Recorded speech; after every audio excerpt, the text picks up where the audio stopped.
Good morning, students. So this is a question. It is a very important question. It is also the derivation of a formula. Okay. So first we will read the question.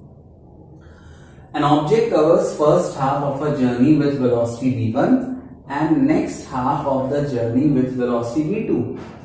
Calculate average velocity for the entire journey. Now what is the question saying? Suppose I am traveling a total distance of 10 meter. So for the first 5 meter, first half बोला मतलब पहला half आधा. For the first 5 meter I am traveling with a velocity of v1 and for the next 5 meter I am traveling with velocity v2. I have to calculate the average velocity for the entire journey. Now see again, for solving this, what you will do? You will draw a simple diagram. Suppose this is the journey from point A to point B.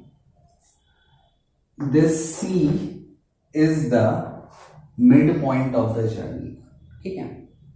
Just suppose the total distance between A and B is 2x. क्या distance मैंने लिया? 2x. तो A to C कितना हो जाएगा? Distance x. And B to C or C to B भी कितना हो जाएगा? X. You can say distance or displacement because it will be same because it is we are considering linear motion in one particular direction. तो दोनों बराबर ही लेंगे, ठीक है? अपन कोई दिक्कत नहीं है. कंफ्यूज मत होना कि सर आप डिस्टेंस के बोल रहे हैं, डिस्प्लेसमेंट क्यों नहीं बोल रहे हैं. तो ये अपन लीनियर मोशन ले रहे हैं वन पर्टिकुलर डायरेक्शन में. So both are equal. तो see I have taken the total distance as 2x. A to C का फर्स्ट हाफ हो गया. This is the distance x. B to C is the next half. This distance is also x. अब किसी ने मुझसे पूछा कि sir आपने 2x क्यों लिया, x क्यों नहीं लिया? तो बेटा अगर मैं x लेता तो यहाँ पे क्या था x/2 और यहाँ भी क्या था x/2. तो in order to avoid that thing I have taken 2x यहाँ पर x, यहाँ पर x. अगर आप x लोगे और x/2 लोगे तब भी आपका आंसर आ जाएगा, बट वो जरा कॉम्प्लिकेटेड हो जाएगा क्योंकि वहां 2 चला जाएगा डिनोमिनेटर में. तो हमको ऐसा नहीं चाहिए, हमको सिंपल चाहिए. That is why I have taken 2x. ठीक है. नाउ कह रहा है first half of the journey with velocity v1.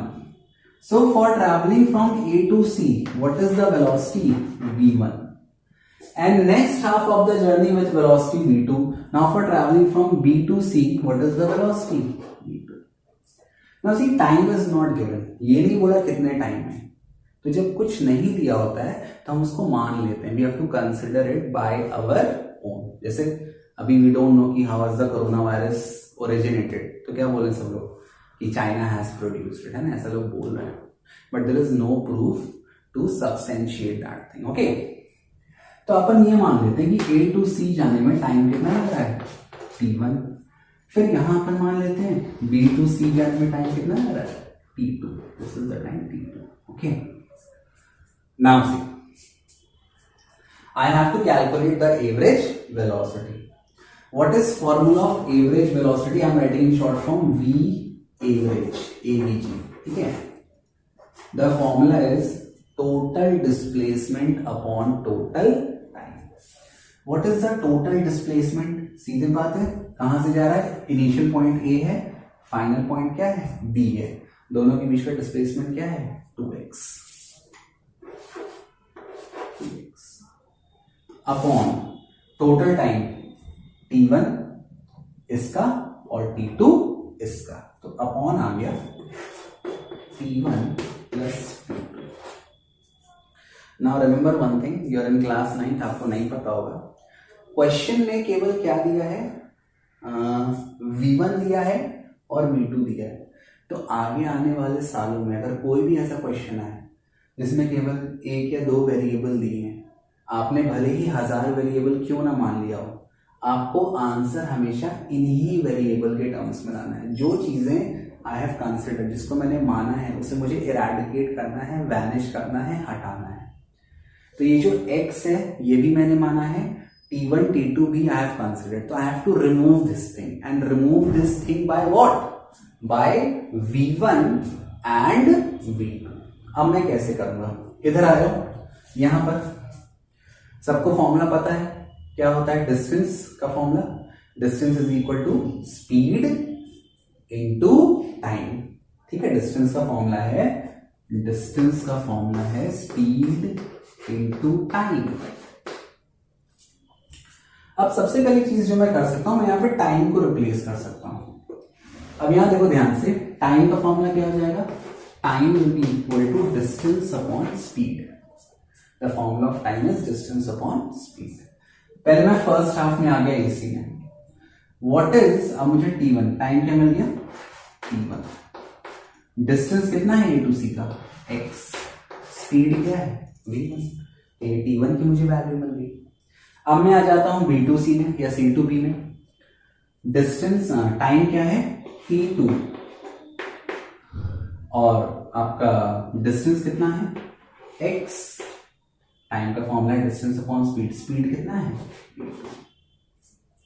तो ये मैंने टाइम को रिप्लेस कर दिया। मैंने क्यों किया ऐसा, फिर मैं बता रहा हूं, जो क्वेश्चन में दिया है केवल उसी के टर्म्स में आंसर लाना है, अपनी मन गढ़ंत चीजों में आंसर नहीं लाना है। ठीक है, now I will replace these things. तो नेक्स्ट स्टेप हो जाएगा 2x अपॉन T1 कितना है x upon V1 plus T2 कितना है x upon V2। I hope it is clear to you.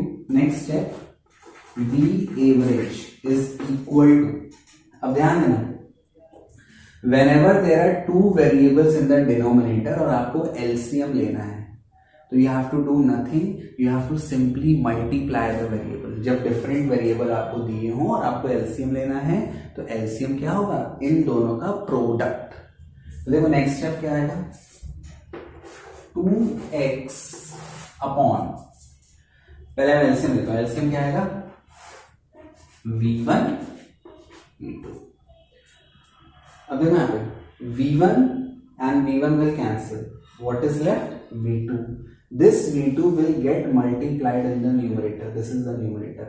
इससे मत कंफ्यूज कर लेना, ये अलग न्यूमरेटर है और फिर ये डिनोमिनेटर के दो पार्ट है, तो अपन ने इसका एलसीएम लिया है और इससे मल्टीप्लाई करेंगे, इसमें मत कर देना जाके मल्टीप्लाई। ठीक है, ध्यान देना।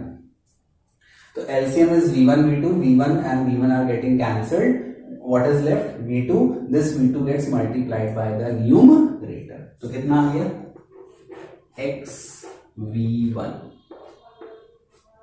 plus V2 and V2 will cancel, what is left V1, this V1 will get multiplied into x, फिर से कितना आ गया x V1। ठीक है, नेक्स्ट है देखो, this part V1 into V2, this is in the denominator of the denominator, ये denominator के भी डिनोमिनेटर में, तो ये कहां जाता है ऊपर, तो ये हो गया 2x V1 V2 अपॉन, अब देखो इन क्वांटिटी में what is common in both the terms x, तो I will take x is common, अंदर क्या बचा V1 प्लस V2। ठीक है, sorry I think I have done something wrong, V1 and V1 cancel, यहाँ पे V2 आएगा, सॉरी बेटा, सॉरी। सो अंदर बचा V1 plus V2, why I have written V1 plus V2, चाहे V2 प्लस V1 लिखो चाहे V1 प्लस V2 लिखो, बात एक ही है, 2 प्लस 3 5 होता है, 3 प्लस 2 भी 5 होता है। ठीक है, यहाँ पे V2 आएगा, sorry. Now x and x will cancel, so what is the final answer that you are getting, 2v1 v2 upon v1 plus v2, this is the final answer that you will get, average velocity का। अब ध्यान रखना बहुत ज्यादा, ये formula, this particular formula 2v1 v2 upon v1 plus v2, it is only applicable when the object is covering equal distance on both the half, if it is covering equal distance। मान लो 10 metre की journey है, मैं 6 metre चल रहा हूं with velocity v1 और 4 metre चल रहा हूं विथ वेलोसिटी v2, तब ये फॉर्मूला एप्लीकेबल नहीं होगा। कब होगा, जब इक्वल डिस्टेंस ट्रैवल होगा दो हाफ में, जैसे 5 मीटर 5 मीटर, 10 मीटर 10 मीटर, कम ज्यादा हो गया डिस्टेंस तब ये formula applicable. I hope it is clear to you.